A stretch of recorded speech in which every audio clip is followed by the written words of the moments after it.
There you have it, ladies and gentlemen. The new intro. We have rebranded Orion Sports Network. We are ready to bring you more than just hockey, more than just podcasts, more than just whatever the hell we've been bringing you. Now we can do whatever the hell we want, and we are ready. We are excited. You know who isn't excited, though? Arizona Coyote fans. Let's just get this out of the way right now. They are terrible. They are awful. They are the worst team in the NHL. They are the worst team in NHL history. What are they, 2-13-1? Yeah, something like that. But they got the best player in the league on them, Phil Kessel. Game-winning assist tonight, ladies and gentlemen. A 3-2 victory over the St. Louis Blues. Yeah, awful. Just awful. Is this team like even trying to hide the fact that they just want to pick? They just want Shane Wright? Like, you should at least try and hide it, right? I mean, how do you hide it though? At this point, like, they're just so bad. It's one of those things where like they aren't even tanking. They're just terrible. They're just a terrible hockey team. Yeah, it's embarrassing to the NHL and it's embarrassing to the Coyotes. Like, let's get hockey out of Arizona. Let's get it back to, Quebec, move it to Houston, give it to Hamilton, put a second team in Toronto. Let's do something else with that team. Seriously, everyone keeps talking about this whole Matthews to Arizona in 3 years. Arizona ain't going to be a team in 3 years, guys. Like, let's be serious here. Yeah, I can't see it surviving there too much longer. But let's move on to another sunny team that is doing a lot better than everybody else expected. Not better than I expected. I had this team making the playoffs. I don't want to toot my own horn, but I said, watch out for the Quack Attack, the Anaheim Ducks, not the Anaheim Mighty Ducks, the Anaheim Ducks, although they're looking pretty fucking mighty this year.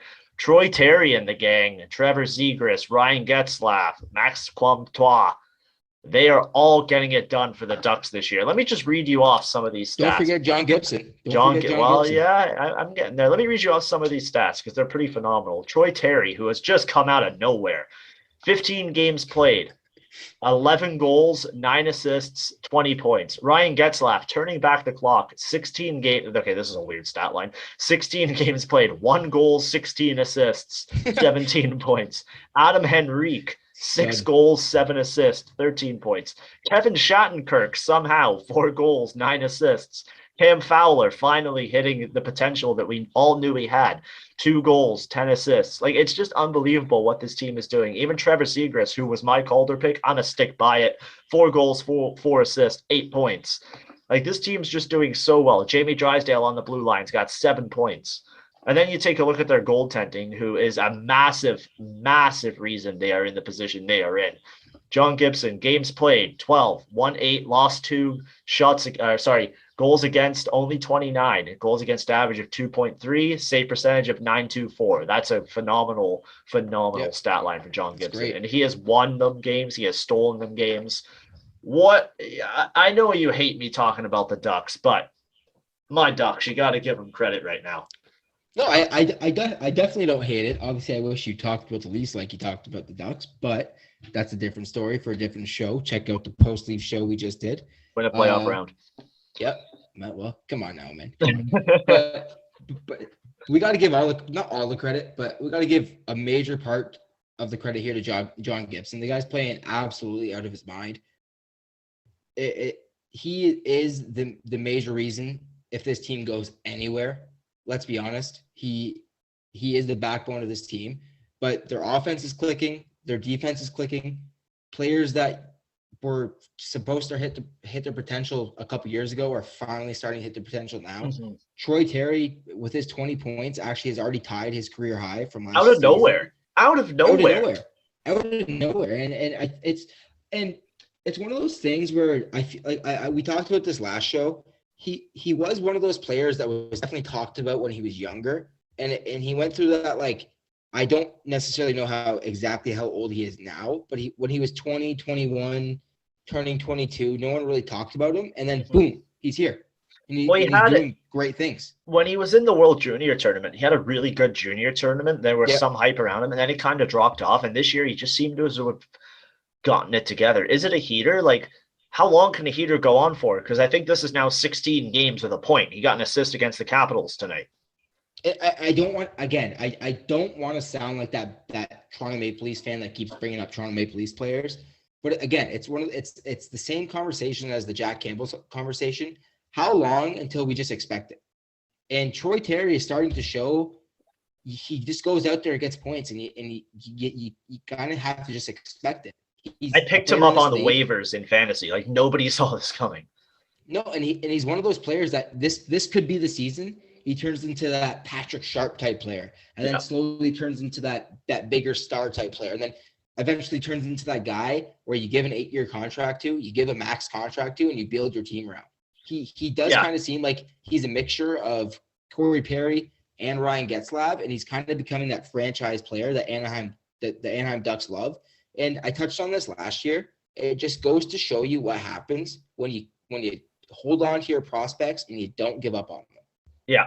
And you know what it's doing? This is providing really good shelter for Trevor Zegras, who he did play some games last year, but this is his official last game. He did this. What a fucking one-timer. That was a rocket into the back of the net. Jesus. Murphy. You could see that coming before the pass left the stick because you knew he was going to hammer that puck right behind the Vancouver goaltender. And that subtle confidence of give me the effing puck and just let me hammer it. That's what it was. And like, I think this is only going to help the Ducks because now they have some swagger behind them. Yep. I'm sure you remember the Ducks from 2006 to 2014. You didn't want to play the Ducks. You hated playing them. You hated going to Anaheim and playing them. You hated when they came here.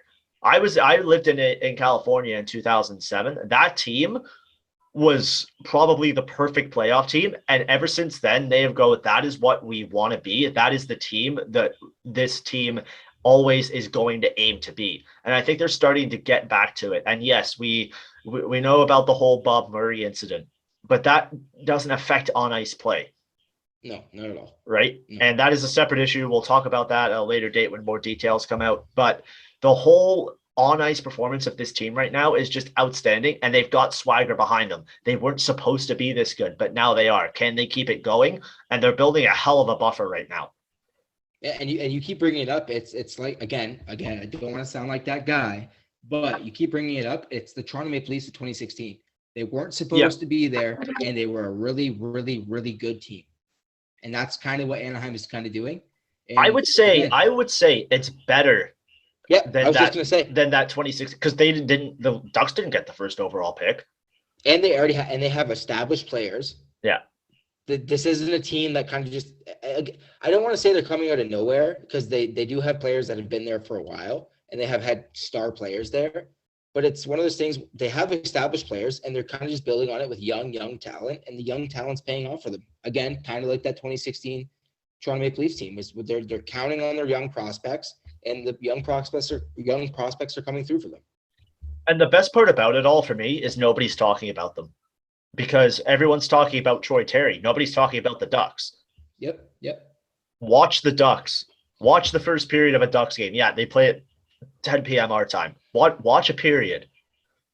You will enjoy Ducks hockey. It's exciting. They give up goals, but they score a hell of a lot of goals too. So check it out. The Anaheim Ducks, just had to give them a massive shout out on this show. And I think, go ahead. And they have good prospects out of the lineup too. Like I don't necessarily know the other names, but I know of one, Max Jones. He's the type of player that once he gets back into the lineup, he can bring that Connor Brown, Wayne Simmons type of feel to a lineup where he can throw some big hits and score some big goals. And I know of him because of living in London, Ontario, when he played for the Knights. And he did exactly that when he played for the Knights. He scored big goals. Yeah, like Mason McTavish has only played 7 games. Not Rickard Rakell. Sam Steele has only played 9. And that, Max Jones, he's played 2 games, but I think he had like 15 penalty minutes in 2 games. Like he made an impact. And it's one of those things too. I don't think a lot of people talk about this because it very rarely happens. But because of them loading up on prospects, this becomes one of those teams that they put themselves in a good playoff spot. Come trade deadline, they make a big move and they easily become a Stanley Cup contender. Yeah. They're starting to sneak into the conversation of maybe making some noise in the playoffs. They're going to have to do a lot more damage. And we're not even at American Thanksgiving yet. And yes, we are heavily jumping the gun, but we're allowed to be excited about a hockey team, and we are excited about the Anaheim Ducks, and we are all in on Troy Terry and his merry men. And it's crazy too. It's one of those things where I don't want to talk about this just because it's kind of still fresh and he was just traded. But it would be really interesting to see if they got a deal done for Jack Eichel, just to see where he would fit into this lineup and just to see how much better he would make this team. I really thought they were going to be the team to get Jack Eichel. It's one of those things. You like, in your honest opinion, why do you think they did it? I don't think they wanted to let go of their prospects. Like, they were probably asking for what? Troy Terry. Troy Terry could have been in this conversation too. Trevor Zegras, Max Comtois. A couple of first-round picks, and maybe you just hold on to those things and be like, nah, maybe we can just build up on what we have and make a whole team of it. Yeah, for sure. Like, and you know what? They're going to be fine without Jack Eichel. Mm-hmm. This team they have a Jack Eichel somewhere in there, or a Jack Eichel like player. Maybe not somebody that is going to like reach the potential that Jack Eichel is at, but they'll be okay without their Jack Eichel. Let's move on. We mentioned them before. I'm going to skip ahead here a little bit because we mentioned them. The Vancouver Canucks. Not doing so hot this year. 16 games played, 1-5, lost 9, 1-2 in overtime. They're 12 points. I feel like we go through this every year with the Vancouver Canucks. When are they going to blow it up? Because it honestly feels like they just keep refusing to blow it up. How does Jim Benning still have a job? Is it Travis Green? Yeah. Yeah, how does Travis Green have a job as they got to blow it up. Like the GM and the owner met today and had a conversation about why the team's doing so bad. How is this the first time you're talking about that? The Vancouver Canucks have been if you take the averages over the last 3 to 4 seasons, the Vancouver Canucks have been consistently a bottom 3 team across the NHL. Yeah, and they had one hot playoff run where their goaltender carried them for 2 rounds. No, 100%. Again, correct me if I'm wrong, but I believe it was the Peter Hordacek era in Toronto after Randy Carlyle was fired. This is what it seems like. It seems like 2014 Toronto Maple Leafs with the Vancouver Canucks. Mm-hmm. It just honestly feels like, why are you guys continuing to hold on to this hope that isn't there? And I don't know. I think it was Ray Ferraro. I don't want to quote him incorrectly, but it was I believe he said, how long until they keep pretending the stars in Vancouver are real NHL stars? Right. Because they just seem like top-end talent, not top-end superstars. So you mentioned that, and I look at their standings or their statistics. This is your top 4 scorers in Vancouver. Bo Horvat with 10 points, Connor Garland with 12, Quinn Hughes with 14, JT Miller with 18. Where's Pettersson? Where's Besser? Where's Ekman Larson? That guy's an offensive He's got 3 talent. points. Travis Hamonic, 1 point. Yeah, he's only played 4 games. I'll give him a bye there. And then you look at your goaltending, and it's just it's not good enough. You know, Halak, he's got a 903, and then Thatcher Demko's got a friggin' 898. And is it one of those things? This is why you don't give a big contract to a young goalie right away? I guess, but man, I don't know. They are in trouble. Their drafting hasn't been that good.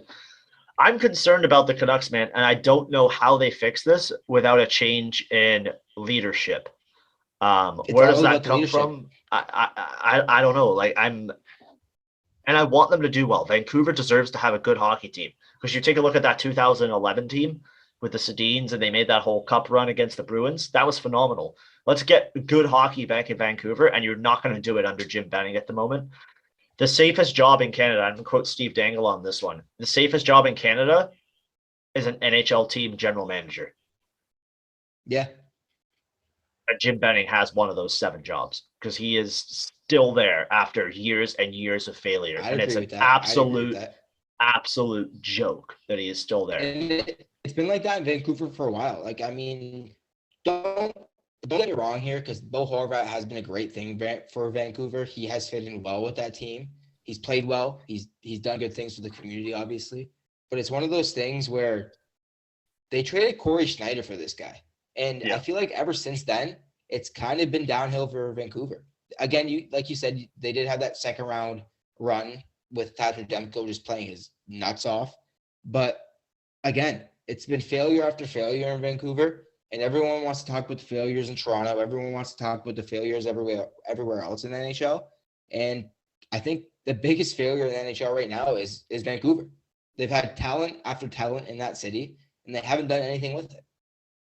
And they just signed Elias Pettersson to a $7.3 million contract for the next 3 years. So they're probably not feeling so good about that one either. Yeah, and the Quinn Hughes contract ain't looking too pretty either. I mean, this guy is they didn't sign him to put up points. They signed him to be a solid defenseman that can also put up points, and he's just not doing it. He's not being that defensive guy that they need at the price they pay him. Yeah, for sure. Well, we'll keep an eye on the Vancouver Canucks. Hopefully they make some moves.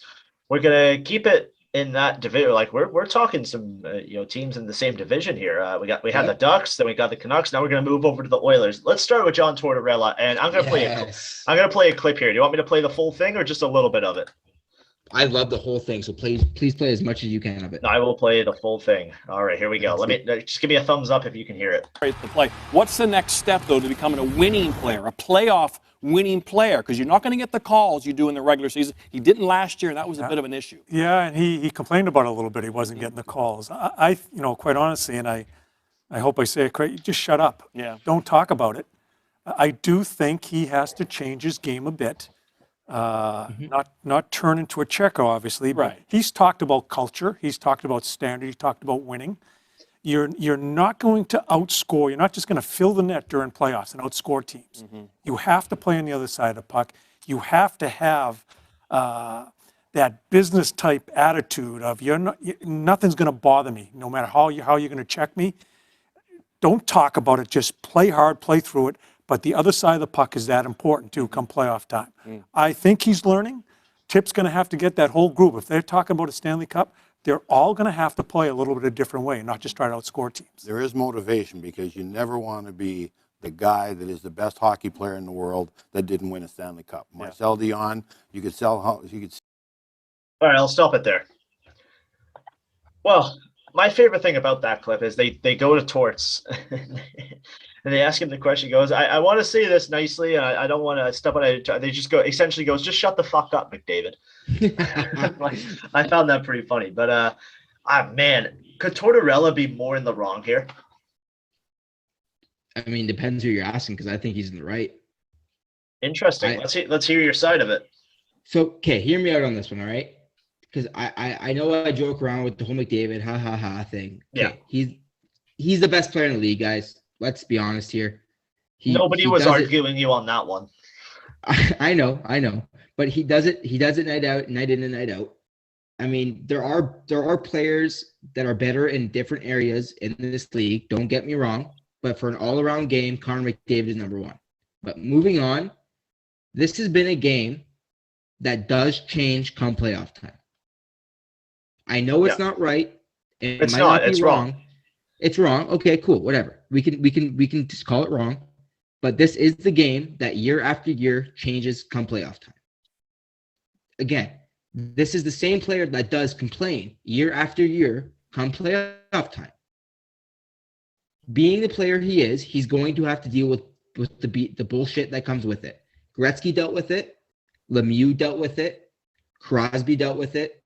Ovechkin dealt with it. Now it's McDavid's time to deal with it. And it seems of all those players, he's the one that consistently wants a shitty relationship with the refs. And it's going to continue to happen if he continues to complain. Crosby fixed it. Lemieux fixed it. Gretzky fixed it. And Ovechkin fixed it. That's 4 of the best players that I've ever played in this game that have all fixed it. The 5th best player hasn't fixed it yet and hasn't found out how to win come playoff time. Okay, so what I'm taking from that is for McDavid to succeed well in the playoffs, he has to have a good relationship with the refs. I don't want to say that's right, but I don't want to say that's wrong because that's bullshit. I'm not disagreeing with you. What is hockey? I do agree with it. What is hockey? It's a game. What do games have? Games have rules. Okay, you and I were playing fucking beer pong. All right, so we're playing beer pong. It comes down to we both have 1 cup left each. I go, okay, we're going to a playoff. Now we suddenly have 3 cups each. And I go, oh, by the way, there's a new set of rules.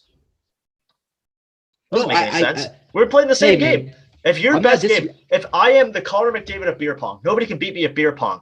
You know why? The rules don't change during beer pong. I get down to 1 cup. Somebody can't Roman Reigns spear me while I'm taking my shot. But in the playoffs for hockey, somehow it's okay to wear a freaking Vancouver Canucks player like a backpack and skate down the ice. The referees are at blame to this. They need to do their job and call the game to the book. There is a book with the rules. You can download it off the NHL website. You can buy it at Indigo or Chapters or whatever the hell it is now. Hell, you can probably order it on Amazon.ca. Maybe the officials need to go and do that because they are not calling the rules by how they should be called. Hockey is a game of putting the puck in the net. It is not a game of getting your stick up your ass in the corner or being dragged down on a breakaway and not calling. Tripping. The definition of tripping is if the stick goes between your legs and you haul a player down while they have possession of the puck or any time in the game to impede them from advancing the puck, that is a penalty. It's not that definition plus must have a good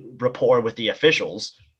No, I agree. But the problem is we can disagree and agree on all those things that you just brought up because you brought up multiple good points. So did you. I see your side of it because the size you bought up is just the fact of how it is right now, which is wrong.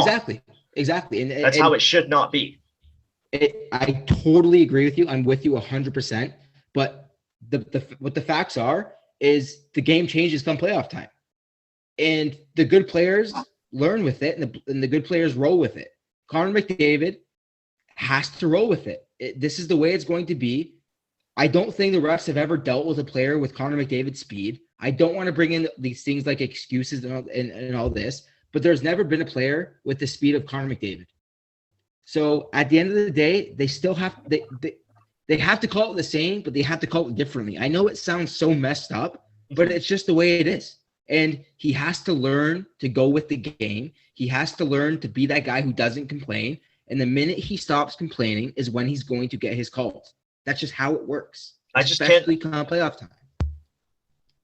And that, sorry, there's just a fight in the Canada-Mexico game right now. Like a legit fight? Like they're throwing fists. Let's go Canada, baby. Canada won 2-1.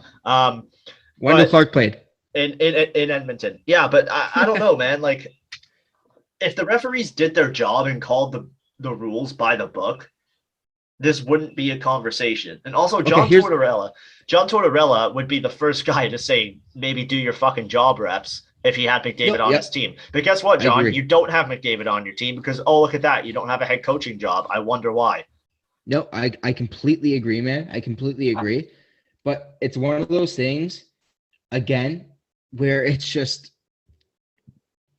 when you complain, you become an enemy of the refs. And I hate to say this, but the refs are a part of the game just as much as the players are part of the game. Yep. That's just the way it is. It's the truth. And another thing I want to bring up too is it's just like, I don't know, but it's one of those things where, again, Tortorella is one of those guys who does love to say things just to say it. But he made some good points, and he's one of those guys.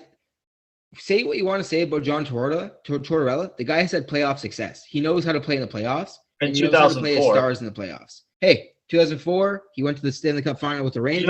You know what was different in 2004? The rules. Or it was changed because of a lockout. Did he go to the finals with the Rangers? He won a cup with the Lightning. He might have gone with the Rangers. I don't know. I don't follow John Tortorella's career. No, but I mean, come on. Like at the end of the day, Connor McDavid is gonna have to roll with the punches. And at the end of the day, my question to you is: would you rather the ref call a penalty to decide the game, or would you rather the game be decided at 5-on-5 with a missed call? I would rather the game be decided the way it should be decided. If you say that now, but your Leafs in a Game 7 game, there's a missed call on the Leafs. You're not bothered by it. Well, no, that's because I'm a Leafs fan. But you give me Wild Islanders on a Tuesday night and they miss a call in the last 30 seconds. I would rather they make that call. Yes, I don't want to sound like I'm disagreeing with you because I'm not, and you know I'm not. But it's one of those things where, again, this is one of the. It is a conversation. We're on a podcast. We're here to talk about Yeah. things. This is a But good conversation.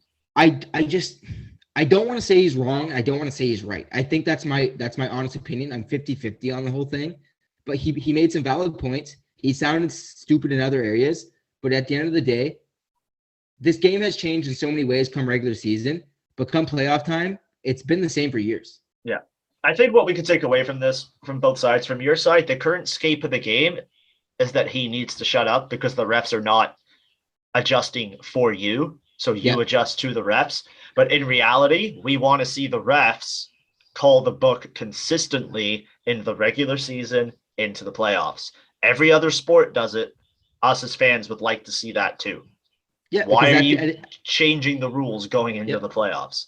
Because at the end of the day, if Connor McDavid, like the one thing I do agree with you with, and this is kind of my point here is going to be more on your side. If Connor McDavid is getting all the calls, then Austin Matthews will be getting all the calls. Then Mitch Marner will be getting all the calls. But shouldn't the Michael Stars... Bunting will be getting all the calls. It's not necessarily getting calls because your star players are going to draw more calls. If a player is faster than you, you're going to be, fouled more. Who's one of the most fouled players in the NBA? LeBron James, because he's one of the most talented. But would you say in saying that though, you kind of go against your point by saying the Stars are going to draw more penalties than the other players if all the rules should be the same and called the same way? Like, do you get what I'm saying there? Yeah. I don't and this is going to be an ongoing conversation for the next 10 years. And I don't think we're ever going to get it. Next 5 episodes. Yeah, for sure. Let's move on. Sticking with the Oilers, Zach Hyman. Ooh, heater. What have you thought of him so far? I mean, I love the guy. Like, he's the definition of a Toronto Maple Leaf to me. He always will be. He's like a Phil Kessel to me in the sense where I'm always going to hope for the best for him. I want him to score 30 goals a year. I want him to score 40 goals a year. I want him to get all the money he deserves, all the money he can get. Obviously, I'm not mad that he's not a Toronto Maple Leaf anymore, but he's the heart and soul of any team he plays on. If you win a Stanley Cup, you need a player like Zach Hyman in your lineup. And I'm just happy for the guy that he's succeeding. Obviously, his contract isn't going to live up to what it is come year 5, year 6, but he's playing great now. He's helping that team tremendously, and he looks really good. Yeah, I'd agree with that. Sorry, I'm just loading up this one tweet I found. No worries. Internet has decided I'm here to chat too. It doesn't want to load it, but yeah, I got into a conversation in my fantasy hockey pool, where there was a trade 1-for-1, Zach Hyman for Alexander Kerfoot, and Alexander Kerfoot was offered for Zach Hyman, and the guy who would have had to give up Zach Hyman responded and said, "Are you high?" And I came back and I said, I didn't make the trade. I was just part of the discussion. And for some reason, they leaked the trade in the group chat. It was kind of weird. But they came back and said,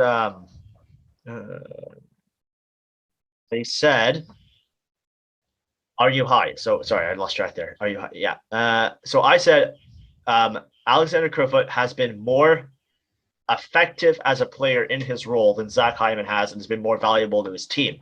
Because Zach Hyman right now, through 18 games this year, has 15 points, something like that. So he's doing well, but can he sustain this in the role he's in? Yeah, he's played 15 games. He's got 13 points, 6 penalty minutes. What concerns me is he's a -3. Now, he's playing with McDavid and Draisaitl on and off each and every night. You're going to get points doing that way, but he's picking up power play points. I don't think he has too many 5-on-5 points. Can this guy sustain this? And I love Zach Hyman, but you're looking at this guy and people are putting him on a pedestal that I don't think he fully deserves to be on at this moment. He's playing like Zach Hyman, and people seem to forget that this guy was making $2.5 million over the last 4 years and doing exactly what he's doing now. Yeah. That's not good. No. He's making $5.5 million a year now. That's $3 million more than he was making before for the same amount of input. That's not a positive. It's not necessarily a negative. It's not negative to have 13 points in 15 games, but you're in the upper echelon of talent now. You're being paid like a great hockey player. You're not being paid like a good hockey player now. You're being paid like a great hockey player now. You're not elite. You're not a superstar, but you're being paid. Mhm. And 13 points in 15 games for a team that people keep talking to me about being a Stanley Cup favorite, it's not a positive. Again, it's not a negative, but it's not a positive. Yeah. I mean, he's going to find success with this Oilers team. Everyone's going to find success playing with I mean, I hope Draisaitl he and finds McDavid. success playing with Draisaitl and McDavid. Like, let's be honest. Yeah, for sure. I'm putting up 40 points a year. Yeah. I can't even skate. There you go. We mentioned McDavid. He has hit 600 points. He is the, I believe, 5th fastest player to do it. Just kind of an unreal stat. But the thing I took away from this is the amount of games Gretzky did it in. He did it in like 243 or something like that. Like 600 points in 243 games. Like it was a fucking walk in the park. Connor McDavid did it in 464 or something like that. So, yay, good for you, Connor. Keep going, buddy. Keep scoring all these points that isn't actually helping your team. Well, they look pretty good this year. Yeah, for sure. But do it in the playoffs, like we've been saying.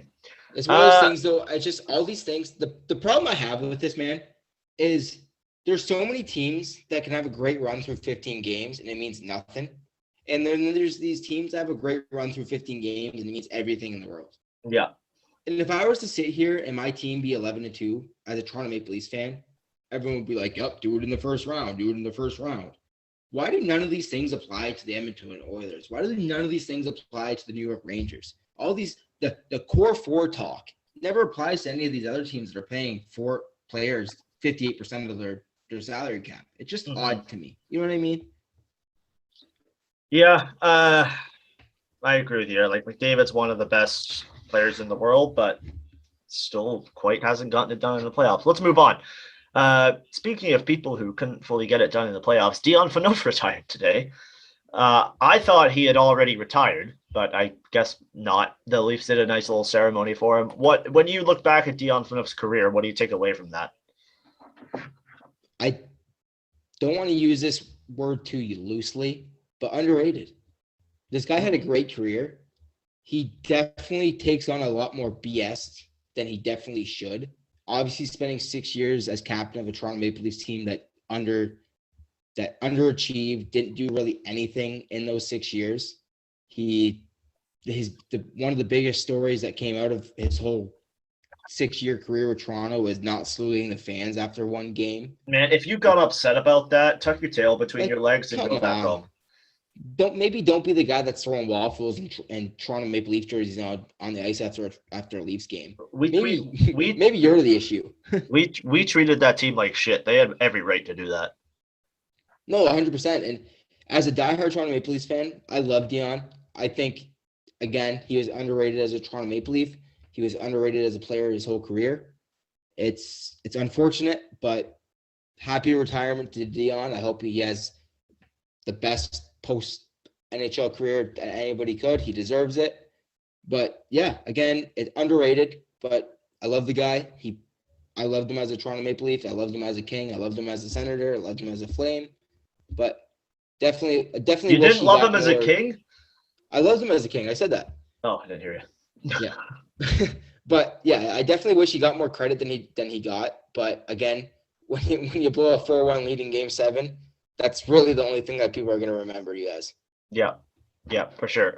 Just reading off his career stats here, his best season was probably his rookie season. He played 82 games, had 20 goals, 29 assists for 49 points. Like that's a really good rookie season. The most points he ever had in a season was his 3rd year, where he had 17 goals, 43 assists for 60 points. And then, just in total, he wrapped up in 2018, 2019, where he finished with the Los Angeles Kings. He played a total of 1,048 games, which in itself is an achievement. 137 goals, 357 assists, 494 points. Fantastic career by Dion Phaneuf. He also, I believe he won gold at the World Juniors. And he retired a Leaf too. Like he retired as a Toronto Maple Leaf. Did he? Or did he retire as a hockey player? That's why he did the announcement with the Leafs. Like he retired as a Toronto Maple Leaf.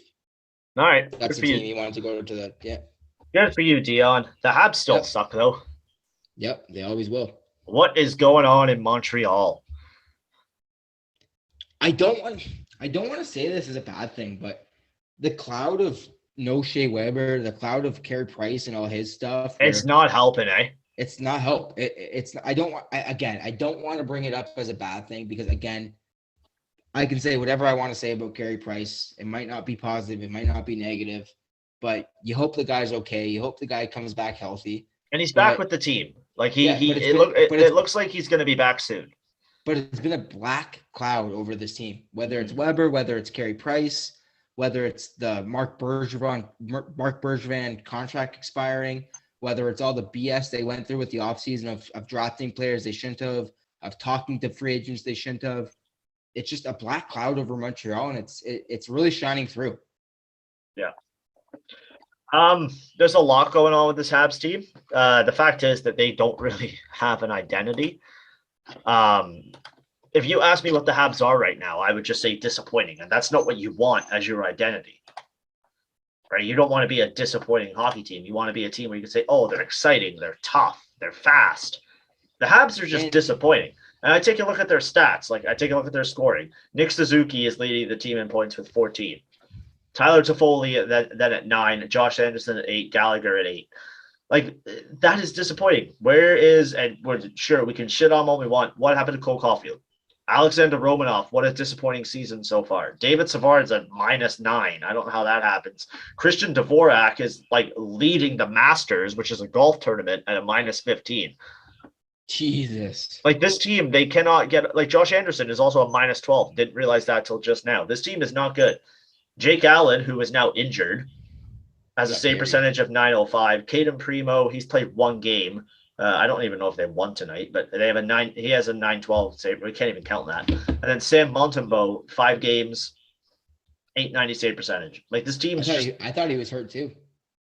The Canadians lost tonight, by the way. They did. There you go. This team's just falling apart. And I cannot remember the time that an NHL team made the Cup final and then proceeded to just take a dump on their bed the following season.